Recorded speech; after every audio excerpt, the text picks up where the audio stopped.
What if I told you that the state with some of the nicest people, best farmland, and the strongest communities in America is also facing a cancer crisis? What if the air in your basement, the water you drink, and the environment around us could be contributing to a problem most people don't even realize exists? Today we're asking uncomfortable questions. Why does Iowa have one of the highest cancer rates in America? And more importantly, what can we do about it? This isn't about politics, this is about fear, this is about facts, families, and finding answers. Welcome back, folks, to another episode of Against the Odds. I'm your host, Chewy Rivas, and today we got a real treat for you. We have Mr. Zach Lahn, who is running for governor of Iowa. He's here to wrap up this three-part cancer series on Iowa's cancer crisis. But before we move forward, I do want to say this. This isn't about Democrats or Republicans. This is about parents, farmers, children, and every Iowan who wants to know one thing. Can we make Iowa healthier? Zach, are you ready to have this conversation? Let's go. Let's get it, man. Awesome. Well, Zach, I'm going to start off with a kind of emotional question that a lot of people want to know or curious. Have you ever had anyone in your life that's fought cancer and battled it, and how did that change your life? You know, actually the personal aspect of this is something that affected me greatly. You know, my dad spent his life in the fields in Iowa, and then, 6 or 7 years ago was diagnosed with non-Hodgkin's lymphoma. Wow. And so, he's in remission now, thank the Lord, but, also that had a tremendous effect on him, his longevity. A lot of this, it was a very stressful time. And as I'm traveling around the state, the amount of times people come to me with tears in their eyes just talking about a story. When I got in this race, I had some key things I wanted to discuss. The cancer crisis was one of the biggest ones. And I underestimated kind of how pent up that was. Wow. And that once I started talking about it, it became a centerpiece of most any event I did. I remember I was in Grimes, just north of Des Moines, on the northwest side there. And I have a rule that at a town hall, if you're willing to wait for me at the end of the town hall, I'm willing to wait for you. So I'll be the last person to leave. So oftentimes I'd be there for an hour and a half afterwards. And in Grimes, there was probably 20 groups of people there to talk to me afterwards. Wow. In a line. All but one was about cancer. Wow. All of them. That's huge. Yep. That's a huge, yeah, that's crazy. Is that what's kind of getting you the passion and the motivation to run for governor? Yeah, I think ultimately what I was looking at is the culture of our state, and I think politics has become too much about politics. Yeah. And it's not about, caring for the people that you're around. It seems like that's left. And I think you can see that by both, regardless of party, we seem to keep going in the wrong direction on many of the very key things. And, the cancer crisis and the water quality issue in the state has been one of those. And so, me getting into this race was very different. I got in November. I was the last person to get in the race. I remember my first town hall was in Lamar's at Wells Boo Bunny Ice Cream. And there was like 8 people there. And some were my family. I won't tell you how many were my family, but I was a really good few of them. Wow. And then by the end of the primary, we were holding town halls where it was, 150, 200, 250 people were there. And so it really built this momentum. And I was talking about 4 key issues. And these are all about the culture of our state. Keeping Iowa's kids in Iowa, they're leaving our state faster than 46 other states. Wow. Number 2 is we've lost 10,000 family farms over the past 20 years. At least a quarter of our land is now owned by people who don't live in our state. They don't live in Iowa. Out-of-state investors and funds. The third one was education. When I was in elementary school, and probably you too, we were number 1 in the nation. Yeah. And now we're in the bottom half. And then the fourth one, which is the flashpoint, is the cancer crisis. If we have the fastest rate of new cancer of anywhere in the world, it's just not acceptable. No. So that's why I got in the race, and I was under no delusion that I would win. I thought, like, my son asked me about a month before the election. He said, "You think we're going to win, Dad?" And I just said, "Hudson, there's more than one way to win a race. Yeah. We've already changed the narrative. We're talking about the important issues." And luckily, we did win. I'm very thankful for that. No, it was awesome. But yeah. Speaking of, did you think you were going to win? What were the odds? I know I looked at the odds of you winning on the app, they're pretty low. We're pretty dang low. Do you know what the odds were? Yeah, I do. Here's what I'd say. Number one, these prediction markets are easily manipulated. Right. And we found that, I'd do a podcast or something like that and get some good name recognition. Because remember, nobody knew me. Right. And we'd bump up. Well, then very quickly after, people would start buying against me for no reason. Betting against you. No data that came out that was different. Wow. And so on election night, Donald Trump endorsed my opponent. And I think my odds on election night were something before votes started coming in were like 95-5 against me. Wow. And so that's the first election results came in and it just flipped. Oh my gosh. And it's very quick, but I firmly believe the market was manipulated. Yeah. I can't say that for certain or accuse anybody of it, but sure. It was, we saw the momentum. Yeah. And it wasn't reflected in those prediction markets. Sure. So you technically went against the odds. I did go against the odds. So do not bet against Mr. Zach. I'll tell you that. I love it. Yeah. If you become the governor, what is the very first action you'll take to help lower Iowa's cancer crisis? Well, I think number one, people ask me all the time, like, what's one of the top issues or the top issue when you get elected? And I think the cancer crisis and water quality have to be that. Now, granted, there's a lot of issues out there, and there's legislation that I would, of course, support and sign. But, right away, we have to start looking at how do we stop environmental toxins as well as products from getting into our rivers, lakes, and streams. And so I think that one thing I'm planning to do is start to move the Economic Development Authority, the Iowa Economic Development Authority, to starting to prioritize some different practices, and some of that will be focused on regenerative farming and things like that.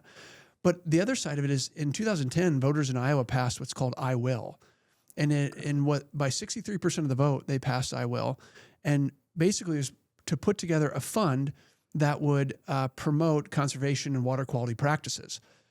Well, that would increase sales tax by 3/8 of 1 cent. Oh, wow. And that's not much. And the voters passed it by 63% of the vote, and it was never funded.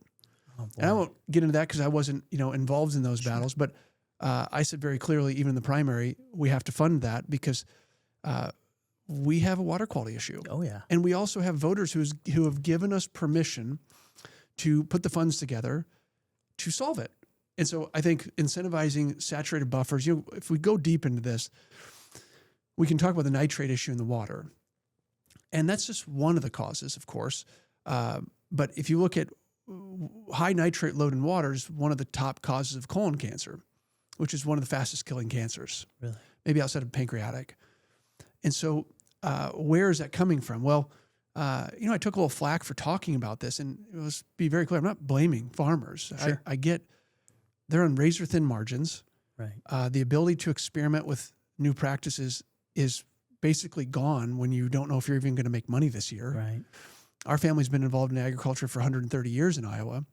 And so, but if you look at one of the technologies that has helped increase yield and farmability, it's been pattern tiling in fields. And I'm not calling to take it out. We actually have solutions to stop the water that's going into those tiling lines from getting directly into streams. Sure. And what kind of solutions? Yeah, so the one that has been studied the most has been called saturated buffers. And you can say, look, you could have some of the tiling lines go in to create a wetland. That would also help because you're allowing settling.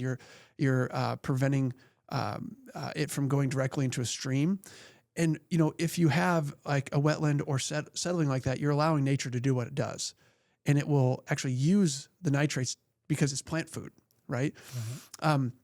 But on the saturated buffers, that's one that Iowa State has tested. And what they found was when they did an experiment on Bear Creek up near Ames, and they tied saturated buffers in.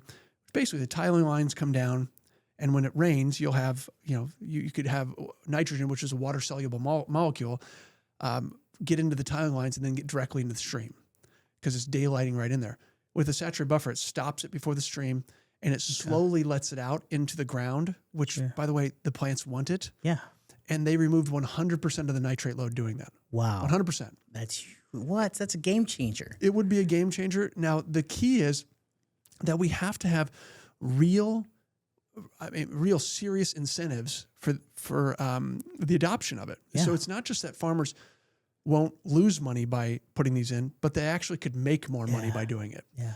And, we'll also be able to have the funds to target it to the most affected areas, the Raccoon River, the Des Moines River, these places where we can start to create some separation between the creek and the field and allow the water, Mother Nature, God, to purify it the way it does. Do you have any incentive ideas? Well, yeah. Well, I think number one, mentioning the I Will funding, I mean, that'd be hundreds of millions of dollars in funding a year that could go towards something like this. And this isn't the only practice, but the idea in my mind is very simple. We have to look at, I spent a lot of my life in business. And when I look at these things, I try to say, where can we pull the biggest lever and have the largest effect? That's what we have to do. It's not a blanket across the state, because we need to look at where's the majority of the problem coming from. And also, in terms of the watershed areas and the rivers, which ones are people getting most of the drinking water from? Right. And so we start there, kind of the 80-20 principle, and meaning like we can solve 80% of the problem by focusing on 20% of the area. Right. And if we do that, we can create sort of heat maps in critical areas and zones around these watersheds, these rivers, and target the incentives there, which will make the dollars go way farther. Sure. Rather than just trying to blanket the entire state. Right. Because we're trying to make meaningful impact in a short amount of time. Right. Because we have to. The people are depending on us to do it. Absolutely. So that'd be one of the things I do. Also, on the nitrate level specifically, there are different types of applications of nitrogen onto farm fields that, if you did it, would result in less escaping into a stream or washing out. The problem is some of those are a bit more expensive.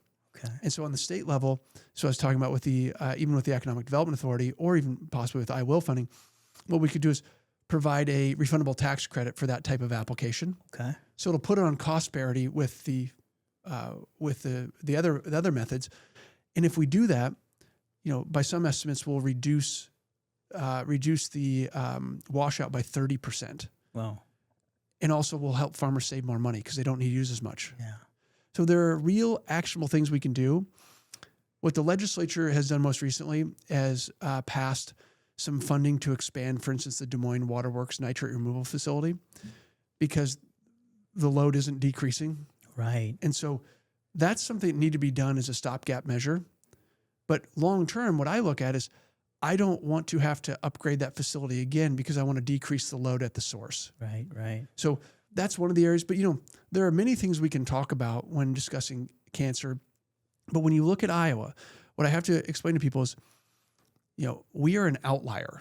Like, we have the fastest rate of new cancer in the country. We're second highest for total cancer incidence. And it's projected to keep going up, is what I understood. It is. I have not seen a projection that's showing that it would go down right now. Right. And this is why it's so important to put real resources to bear at this, and to say, yeah, we're going to forego some other things, maybe incentives for multinational companies and things like that. We're going to cut those to start putting in place practices that'll help farmers make more money and change the practices that they want to do. That'll also help reduce some of the load that's coming into our streams. Sure. It's we need to do some. I tell you that, and I'm glad you're on, man. And I know you really care about this and running on this, so it's huge. My question is, we do have what's the biggest nitrate removal facility in the world? Is that what I understood? It was. It's now, I believe, the second largest. But but I don't know how that will change after we upgrade it, because we need to expand it in Des Moines. But at one point, it was the largest nitrate removal facility in the world. It was in Des Moines, and it still wouldn't keep up. It's just crazy. What would happen is, there would be you'd have a ban on watering your lawn in Des Moines, and the reason for that is they can only purify so much water. So the load would get too high if people were watering their lawns. So they'd have to put bans on, or say you can only water on this day. And that was to help this nitrate removal facility to keep up. Right. And so that's why some of the expansion dollars came in. But again, we need that to make sure that, people in Des Moines especially are getting clean drinking water. Yeah. But they're not the only ones drinking water. Right? Right. We have to focus up and down the watersheds to make sure that Fort Dodge, which I've heard that I just talked to somebody in Fort Dodge, talked about how they have really cleaned up their water from this issue, which is a good thing. You should be very glad about that. But many communities can't afford to do it.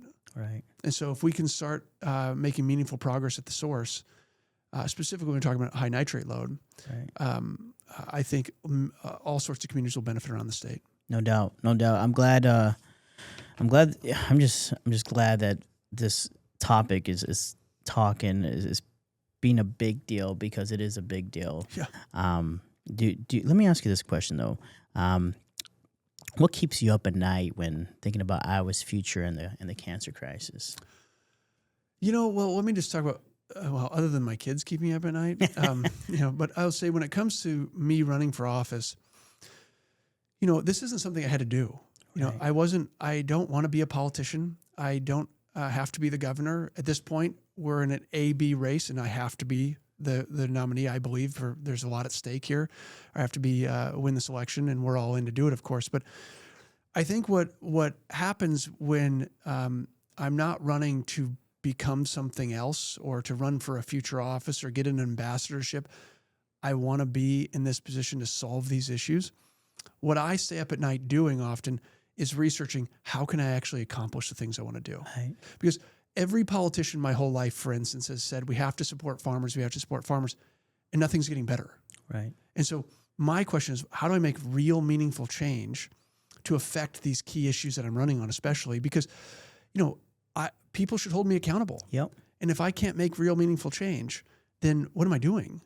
And so at night, that's what's really keeping me up, is to say, okay, what levers can I pull to make a big difference here?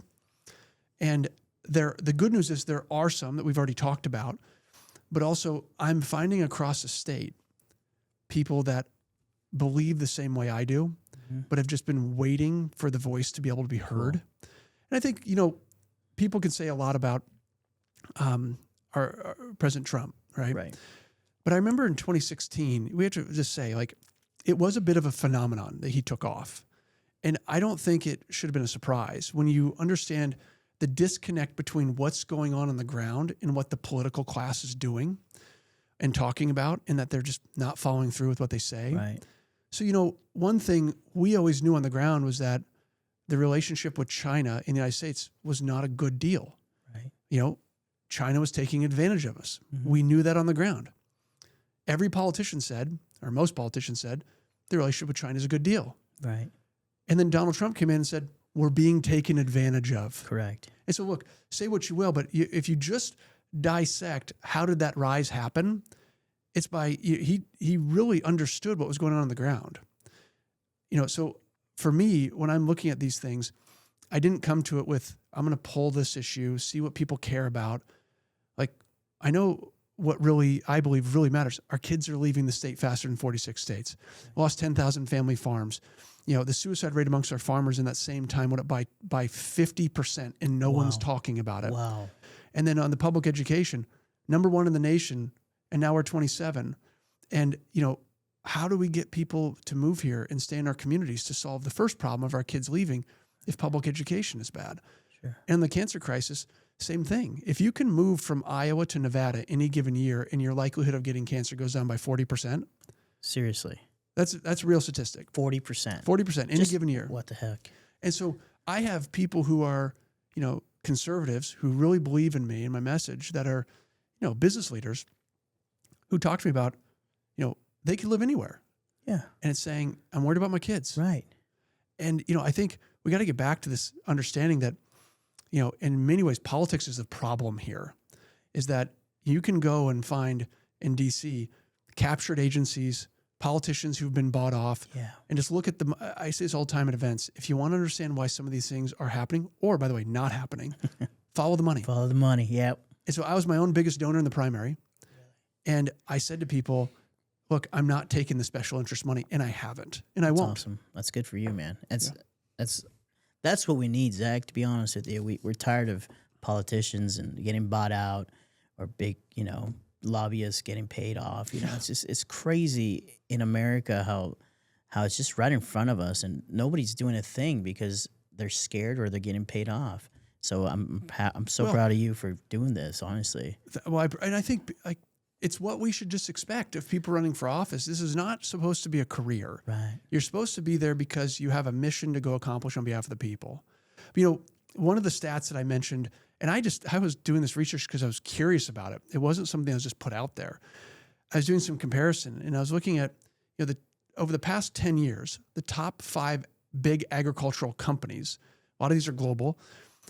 The top 5 big agricultural companies have made about $150 billion in profit. Okay. Wow. At the same time, over that 10 years, they spent $1 billion lobbying Congress. And at the same time, we lost 200,000 family farms in America. So who are they lobbying for? Well, it's not the farmer. Yeah. It's not the producer. Big egg. It is. And so, people are just tired of being taken advantage of. Yeah. And we got Lied to. Yeah. Lied to. This is wow. That's sheesh. Those are crazy statistics, and no one brings that up or what? Follow the money. Follow the money. Sheesh. You said that 25% of farms are owned by people that don't even live in Iowa. Is that correct? Yeah. So do you think they don't even care what they're pouring or spraying on their fields as well? You're asking the exact right question. Stewardship of land is directly tied to your connection to the land. I think that when you own a piece of ground, and we all know this, if you own a rental property or whatever, Right. what are you always worried about? The people that are staying there are not going to take care of it Right. like you would. Well, why not? I heard somebody say once, tell me the last time you washed your rental car. Well, never. True. That's Because so true. it's not your responsibility. Right. And so this is why home ownership, by the way, is so important. I've been kind of raising the red flag that the $1 trillion hedge fund Blackstone is currently buying single family homes in Des Moines, Iowa. And they're then turning them into rental properties. So Iowa's young families are renting from a $1 trillion hedge fund instead Wow. of buying their own home. And this, if you go back to 2016 with the World Economic Forum, they actually talked about this. This is that group of people that thinks they can plan all of our lives better than we can plan ours. Right. Some of the most influential, powerful people in the world. And what do they say? In the future, they're talking about what the future will look like. In the future, you'll own nothing and you'll be happy. Wow. And so you see the trend of large money coming in and buying things out. And you see Iowa's kids can't afford to buy their. And by the way, Iowa, by some rankings, is number 1 in affordability in the country. Really? And so if you think about the struggle we're still having and young people are still having here, how could they ever even get by in California or New York or these places? And so we are, one of the last best hopes in that regard. We can do better, but we have to give credit where it's due, So I think that some of this lopsided dealing is what people, including myself, are just mad about. Yeah. So like our neighborhoods are not profit centers for Wall Street. Right. So that's why I've said very simply, I'm going to ban institutional investors from buying homes in Iowa. Good deal. No brainer. Yes. And that's what the 10th Amendment says we should do, is that we get to determine how we live as a people, and that's not up to the federal government. It's up to us. And we need to start advocating on behalf of the people. That's the Iowa First message that we're putting forward. No, you're right on. It's a no-brainer. You're doing the right thing. We're working on it. I love it, man. I love it. Should every Iowan have access to clean drinking water and transparent testing results? If so, how do we get there? Well, the answer to both those things is yes. And a lot of my campaign has been about what I say are things people should just be able to count on. Clean drinking water, safe communities, good schools, kind of the basics that Iowa for the longest time thrived in and did very well. What's happening on the political side when I say something like that is what they'll say is, well, Republicans have been in charge for 10 years. And what they're not confronting is that these are decades long problems that have been around with both parties. And that's the problem, is that it doesn't matter which party's in charge on some of these issues. We're just kicking the can down the road. Right. And that's what people are tired of. Yeah, and it doesn't even matter if you're Democratic or Agree. Republican. There's a problem. Doesn't matter what party you're at. That's just... You're exactly right. And that maybe one of the most frustrating things about running for office has been this sort of like jersey putting on of what team you're on, and no matter what the other team is. Like, I have talked to Democrats in the state that have talked to me about some of the issues, whether it's in agriculture or meat packing or whatever it might be, that they have good ideas and they're right. And but if you get into the political class, they're just not allowed to say, right. hey, the other side has anything good to do. So on the other part of this, the water quality testing, that's been a big controversial issue. I was not involved in that discussion or debate where some of the water quality monitors were defunded, but I've been very clear. We need more water quality monitoring in the state. And as a business owner, it's very simple to me. How can I know that I'm improving something if I'm not measuring it? Right. Like I have to.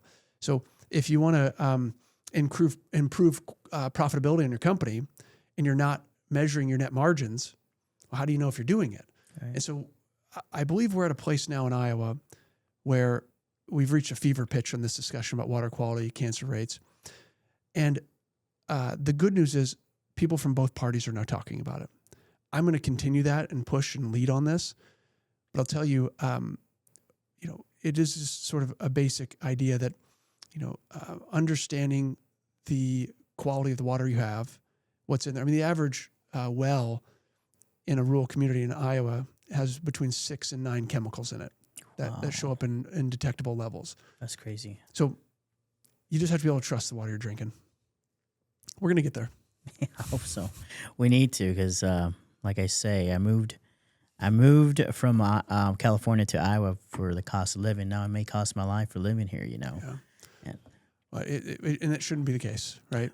I agree. How do we encourage innovation in the ag while reducing long-term health risks? Well, I think those two are interconnected.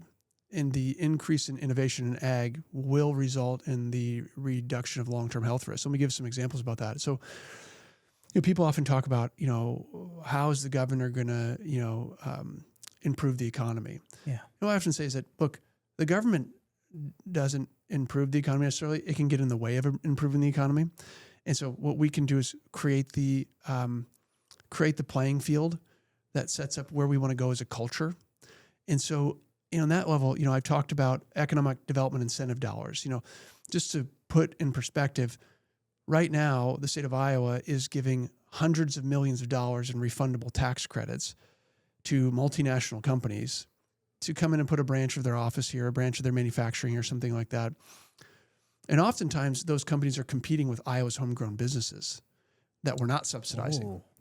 And so I just have said very simply, look, I believe in a different long-term approach to this, that the first people to have access to those funds should be Iowa's homegrown businesses. If you're a first, second, third generation company in Iowa that wants to be here for the long term, we want you to be here. Mm-hmm. Because when the economy gets bad, they're the last ones to cut jobs of the people they go to church with, their neighbors, their friends, the people their kids are playing soccer with. But on the other side of that, when we are looking at bringing companies into Iowa, this is where we have a tremendous opportunity, what you just talked about. Right now, I actually just was connected with the CEO of a company that is developing out a robotic technology platform, which they already exist. They've already delivered hundreds of these machines. And what it is you attach it to your tractor, and instead of using any herbicides, pesticides, anything like that, it's using AI technology and electricity to kill weeds with a sight technology that can identify and differentiate a weed from the actual plant that you're growing. Wow. And it will, even sometimes when they can't be seen to the naked eye unless you're really up close, it will see it. It will send electricity down and it will kill it. That's right awesome. there. So my thought is, look, if we would target economic incentive dollars to a company like that and say, you will have the red carpet rolled out for you if you move your headquarters to Iowa. Yeah. If you set up your facility in the innovation park at Iowa State and allow Iowa State University engineering grads to come in and build your workforce, we will make it the best place possible for you to do business. We'll break down every barrier we possibly could. And then the hope is that they create the next $10 billion company right here in the state. Yeah, love it. And so when we're looking at, this is how we can couple economic development with also reducing exposure to environmental toxins, reducing the cancer load or Parkinson's or sickness in general, is that we can say, not only are we going to, work on the water quality issue like you talked about, but as we start to recruit other businesses to come in here, we're going to recruit the ones that have promising technology to help us in that. And we're going to be ground zero for making those changes, which, by the way, on the other side of this, last thing on this is that it will help farmers make more money. There you go. Like Bingo. it's a win-win. Yes, I love win-wins. That's Yep. what we need. Yep. And the thing is, right now, I did listen to one of the other podcasts of yours that you had, but you did mention how some of the chemicals that they're using now are causing diseases, cancer. You said Parkinson's was a huge. What was that again? Yeah. So this has been an interesting topic to discuss, and I think like prefacing it with this is that, I don't listen to lobbyists or special interest talking points. I mean, I might hear them, but then I go and do my own research. Yeah. And I often talk about this idea of what's called the uniparty, which we've kind of covered a little bit here of what it is. But really, somebody asked me, well, what do you mean by the uniparty? And I said, well, look, you can often tell if somebody's a part of that problem if they're just parroting special interests in lobbyist talking points without doing their own research. And, so as I dug into this to learn more, it wasn't something where I was just like, you know what? I just have a hunch this is bad and I'm going to go all in and say this is bad. I probably read 100 studies myself on the safety of some of these products myself. I actually had to get a subscription to a special database just to do it. Sheesh. And as I would stay up at night thinking about these things, this is largely before I even got in the race, because I just knew the debate was going on, and I saw one side talking about every corporate, special interest talking point, and we didn't have a lot of people that were armed with the right information talking about the other side. And so, I spent the better part of a decade starting schools, and there were Socratic schools. So I've led maybe 1,000 Socratic launches where you're posing a topic, and then each person in the discussion has to take a side. Right. And the best discussions are ones that there's good evidence on both sides, and you have to figure out which one's right. Yeah. So in the very most fundamental level of that, that's training you how to think, which most people have not been trained how to actually think. And I don't mean that as something to say, I'm the best thinker. That's not what I'm saying. Right. I mean that it actually takes effort to separate the wheat from the chaff, so to speak, pun intended with agriculture here, to know, am I getting real science information? Yeah. So when it comes to these chemicals, I would read the process that they would go through to get registered with the EPA, for instance, and you can tell very quickly it's a captured process. So much of the science that the EPA, who is supposed to be protecting us, is using to register these products is being given to them by the company wanting to be registered. Oh boy. Like over 80 to 90% sometimes. Seriously.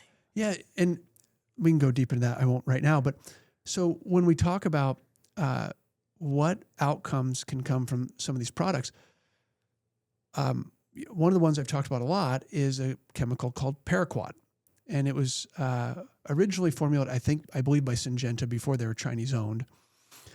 And it's an herbicide, so it kills plants. It's primarily right now used as a desiccant. I talked to a couple farmers who had been using it.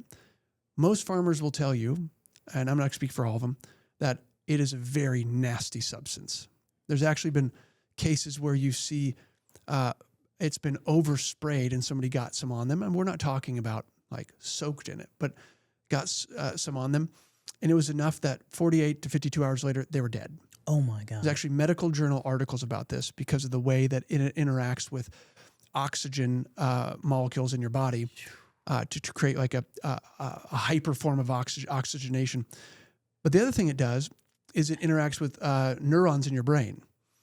And specifically, what the outcome of that is when these neurons are deteriorated, it is it's one of the, as far as environmental exposures goes, it's one of the leading causes of Parkinson's disease. So I mentioned this on a show once, and I think that people were quite surprised by it. But paraquat is actually used in research settings to induce Parkinson's in rats and mice. What? So they use it plus one other product, and they'll when they're trying to test, like give a mouse or rat Parkinson's, so they can run tests on it to try to solve the problem. Dude, what? They actually use that product that's sprayed on hundreds of thousands of acres across the state. What? How does that get approved? What is going on? Well, and let me just finish with that, just to that point, is that last year, I believe, late last year or maybe early this year, I can't recall, The company that is the primary manufacturer of this, which is Syngenta, Syngenta is 100% owned by the Chinese government. And they have offices here in Iowa. They've actually been given refundable tax credits by our government, by the way. Oh my! Your tax dollars. They announced that they were ceasing global production of this product. So, just to put that in perspective, what does that mean? It means that before our regulatory bodies, before the EPA would step in to protect the citizens and the users of this product, a Chinese government-owned company said we're stopping producing it. Oh. So if you want to understand the problem, that's the problem. That's a wild problem to have, to say that Holy moly. The EPA is so captured that this global company said we're done, and we still haven't done anything on the EPA side. That's crazy. They're bought off. I don't know. Oh, I'm follow the money. Exactly. This is wild. Let me ask you this. If a parent asked you today, is my child safe? What would you tell them? In which regard? Well, I have an 11-year-old son growing up here in Iowa, and with the cancer crisis and everything, is my child safe? You said 1 in 2 people in Iowa do get cancer. Is that what you're saying? In the top counties of cancer in the state, the top 10, which are all rural, your lifetime chance of cancer is 1 in 2. That's crazy, man. It's not a good stat. But to answer your question, though, this is where it gets down to sort of the ground level of what do we do. And so, number one, I believe that we do have a role to make sure we're electing people who want to take this seriously. And one of the ways you can know that somebody's actually going to take this seriously, are they willing to call out the special interests? There you go. Oftentimes by name. And I got criticism for doing that. And look, I'm not an enemy of many of these people, but I would say that if they're doing the wrong thing, I'm going to bring it up. Mm-hmm. I'm going to talk about it. I think our elected officials should be doing that. Absolutely. And when I say I'm not an enemy of these people, I mean, there are good people working within these companies. There are people who are employed within Iowa that work for some of these companies. They're good people. The leadership, on the other hand, and the collusion with government is the real problem. Mm-hmm. And so we should have bodies that are there to protect us. We do have those. They need to be doing their job better. Right. So on the question of, is your child safe? I would say that, this is an interesting question. I've never actually been asked this question in that way. I would say that if you're taking the necessary precautions to make sure your child is safe, then I believe they can be safe. Sure. So, and that looks like... what do you guys do? Let me ask you that. What do you guys do in your own family? Well, we take this very seriously. Absolutely. And so we do everything we can to reduce environmental toxin load as a family. That comes from the food we eat, trying to make sure that we are eating as much healthy, whole, organic food as we possibly can. And now, granted, I fully understand that there are parts of the whole organic program that are a scam, and that they need more oversight as well. But I mean, when we're buying, what else can we look to do? Is just trying our best, other than growing our own food, which we're starting to do now on our own farm. But so, my wife has a system that started with just a countertop system that purifies our water. We started in the most inexpensive way we could. It's a reverse osmosis with a remineralization system. Okay. So if I was saying to people, what would be the first thing I would do to work on this? Number one is to make sure you're purifying the water coming into your house. Yeah. That'd be the top thing. And if you can't do a whole home system, which we don't have a whole home system, at least get a system that's tied into where you're getting your drinking water from. So you're purifying it there. And there's great systems out there. One of the systems that I saw recently was called an Ophora system. It does this remineralization and purification. But there's many out there, and there's good companies popping up in Des Moines right now, by the way, to solve this problem. But then the other side of it is, part of this is difficult with also, still being a regular person in society, because you can go overboard pretty quick. But I would say pay attention to the water you're drinking, pay attention to the food that you are eating. And if you can pay attention to those two things, and then make sure that any medication you're giving your child is an absolute must, because as you know, especially with, young boys that couldn't sit still in classrooms, for instance, we've over-medicated an entire generation of people. I agree. We have no idea the long-term ramifications of that. part of the reason I want to reform our school systems is to put more flexible options in place. So if you can't sit still for 7 hours a day, they don't tell you there's something wrong with you. Yeah. Because there's actually something wrong with the system. Right. They need more outdoor time. They need more free play time, hands-on building projects, apprenticeships and internships, things like that. But I think if you're paying attention to the food you're eating, the water you're drinking, and the medicines you're giving your children, you've got a really good chance. And there's other things you can talk about with newborn babies and things like that. Of course, we know that there's advantages to being breastfed versus formula fed. I know not everybody can do that, and there are great formulas out there as well. I think the one we used for one of our kids was the Westinghouse Price formula, which is a really, really good one.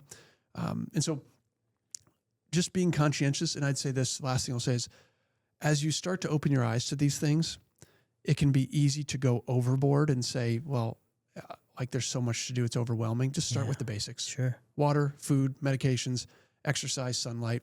You get those things, you're gonna knock out, again, the 80-20 principle. Right. 80% of the issues by doing those things. Yeah. Yeah. They said about 40% of getting cancer is preventable. So that's probably what it's all what the nurse said when she was across the table here for me last episode. Prevention is one of the keys I'm wanting to focus on as well. All of the things we're talking about are technically prevention, but when you talk about how does an individual actually prevent cancer, it comes down to lifestyle, environmental factors. One thing I will put a plug in for your listeners here, and I have no association with this whatsoever, but my wife and I do this once a year. There's actually a test that you can take. I believe it's called the Grail test by Gallery. It's not a cheap test, meaning it's under $1,000, but my wife and I, our goal is to take it once a year. And it tests for about 50 cancers and about 200 subtypes of cancer at their earliest detectable stage.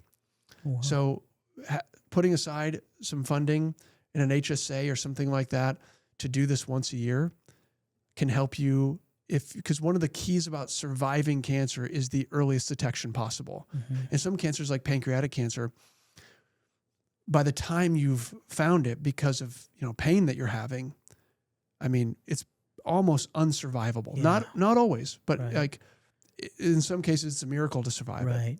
There are people that are, you probably saw former U.S. Senator Ben Sass. Mm-hmm. That's what he's gotten, and he's now outlived the time that they said he would. So if you can do that, and one of my goals as a state on this is to use the state negotiating power to bring the price down dramatically for those that would like to take this test in the state of Iowa once a year. That's awesome. And then start with the most vulnerable populations. So I think if we do that, we can catch it at the earliest stage. We have great hospitals in Iowa. We need, obviously more rural hospitals, and it's a whole nother podcast. But, University of Iowa and places like that are very good in this field. And if we can catch it early, we can have a much higher survival rate and a much lower impact on each individual. Man, those are great. Those are great ideas. I'm looking forward. I'm going to hold you to this stuff if you do get elected, my man. This is why I tell you I can't sleep sometimes. Speaking of that, every politician promises change.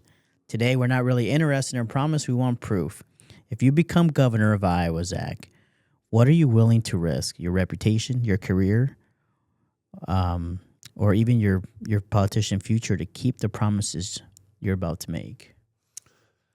I think if you kind of look at my trajectory getting into this, I've already done a lot of that, right? Like I put myself into an arena at one of the highest levels, and I'm getting, people are saying the nastiest things every single day. You're getting the heat. I'm getting the heat. And you know what? You signed up for it. You got to kind of have the ducks back there, let it roll off. But I'll just make this commitment on your podcast. I have no interest in going anywhere else. I don't want to run for another office. I don't want to, like I said, get an ambassadorship to somewhere. Right. And there's nothing wrong. Like now, granted, maybe in 30 years, if I'm done being, if whatever, and I give my wife a little, break by being, that'd be a fun thing. But my point is, I'm not doing this to get to somewhere else. Right. This is where I want to get to, and I want to go deep on the issues of the state of Iowa that we're facing. Love it. Because, I have and had a pretty good life. Mm-hmm. You know, I restored my family farm that was in our family for 105 years and it was sold. I bought it back in 2014. And for the past over a decade, all I've wanted to do is get out there and work on the projects that I'm working on, that I was working on right before I got into this race. Building a regenerative farm. You know, I bought the local community theater in Belle Plaine. We reopened it, and we're showing movies every Friday, Saturday. Oh, awesome. I've got the last standing Old English Chicago Northwestern depot in the country in Belle Plaine that I want to restore. And my whole goal there was to make the community a place people wanted to be, including my kids and grandkids, because they all have a choice. And ultimately, when they're thinking about college or they're thinking about whatever the next step is, because for many it will not be college, and rightfully so, they have a choice, Iowa or somewhere else. Right. And I want it to be Iowa. Yeah. So I think that, number one, you and your listeners should hold me accountable. I think understanding what somebody's willing to risk and who they're willing to call out is a very important thing, and what special interests they're willing to buck. I don't know that there's been any that I have held back on. No, you've done awesome. Yeah. And so that I get the hesitation. I had the same hesitation. You know, I was involved in politics right after college. I ran some political campaigns and for some good people, but ultimately what I found was nothing's changing. Matter of fact, we're incrementally going the wrong way. And it's regardless of which party's in power. You know, with Republicans, often we'll get a little bit slower of a creep, but we're still, you know, blowing up our deficit. We're, you know, and I'm not just talking about now, I'm talking for 20 years we have been. Right. And, you know, we're getting more of a surveillance state. We're seeing, a lot of our civil liberties eroded. I mean, even looking at the flock cameras. I mean, the idea that we have not done something to rein that in, because the threat on our civil liberties from those is tremendous. It is creating a surveillance state. And I think the people have a right to be worried about where this data is going. Right. And so, but again, you know, on the national level especially, Republicans or Democrats, like, we still see some of these things happening. Kill switches on cars being voted on by Republicans. I mean, so look, I am proud to be a Republican, and, you know, we're the party of Abraham Lincoln. We're the party of Frederick Douglass, you know, a former slave who became one of the loudest voices in abolition. We're the party of Theodore Roosevelt, one of my favorite president, you know, who busted up large companies, two of the biggest companies in existence. He broke apart with antitrust suits. Who are those two companies? J.P. Morgan and Standard Oil. Man, I have a whole You saying do. over here of him. I know you love that. I have to remind myself of the man in the arena, because, you know, remind myself it's not the critic that counts, because there's a lot of critics. Oh boy. But he also told us that, you know, as Republicans and conservatives, you know, we have to conserve the most important things. And in Iowa, just look at it: our soil, our water, and most importantly, our kids and our people. And so being a Republican is not just about low taxes and regulation. Right. It's way deeper than that. Amen. And so I'm trying to bring that message back, like Theodore Roosevelt did when he was president. Love it, man. Well, this has been awesome. I'm gonna have a closer here for you. Okay. Okay. 5 years from now, if we're sitting in the same chairs, what do you hope Iowans can say changed because you were governor? Oh man, I'll just go through my points here, and because I've thought about this extensively. I want to reverse the trend, or at least drop greatly in the rankings. You know, let's say at least a 15. I'd say I'm kind of pulling these numbers up right now. A 10 to 15% point drop in Iowa's kids leaving Iowa on a net scale. I want Iowa's kids to stay here. Yeah. And we can put in place measures to help do that, help make buying a home more affordable, things like that. I'd like our public education system to be in the top 10, if not the top 5, on the way to the number 1 in the nation again. I would like Iowa's rate of new cancer for us to be in the bottom half of that statistic. Please. Now that, that's a hard one for 5 years. That is, being very honest with you, that's more of a 10-year goal, because, you know, not being a politician, I'm not just going to throw things out there and say, okay, I can just accomplish this right away. But a 10 to 15 year goal would be that. And then I want to see a continuing trend, which we're starting to make a little progress on, of reestablishing family farms versus losing them. Right.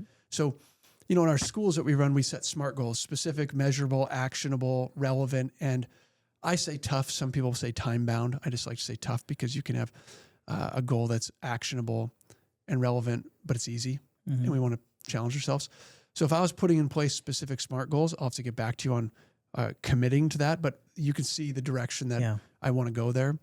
And it's those 4 issues. If we start to address those issues, and ultimately, if we focus on the number 1 issue, which is are Iowa's kids staying or leaving, it'll mean if we start to get them to stay at a much higher rate, it means that we're doing better on the bottom 3. That's the idea. And they're not partisan issues. No. It doesn't matter if you're left or right. You don't want your kids leaving the state. You don't want our family farms dying off. You don't want our public education in the bottom half. And you definitely don't want your friends, family, and neighbors getting cancer. Correct. So this is just the direction we have to go. Yeah. And, partisanship kind of to the side. We have to come together. I agree. And I'm going to finish one last one. If you could look directly into the camera, what's your message to every Iowa family that's been affected by cancer and could give the people some hope? You look directly in this camera? If you want. Look them up. Yeah. I'm taking a moment here because this is a deep question. I think there's like a really easy political answer to this. But, I'd say that, number 1, you're not alone. And this is a serious issue. And any politician who tells you it's not a serious issue does not deserve your support, period. They just don't. But the thing I would say is that we can fix it. And we will fix it. I would not be running for office if I didn't think that that was the case. And if I wasn't serious about doing this. This is something that's directly affected me and my family. And a lot of my friends. And so that's my goal, is to fight on behalf of the people of Iowa so our grandkids want to stay here. So I just say, hang in there. Stick to it because it is the serious issue that you think it is. And my goal is to help on it in a major way. Awesome, man. Appreciate, Zach, you coming on and finishing the series.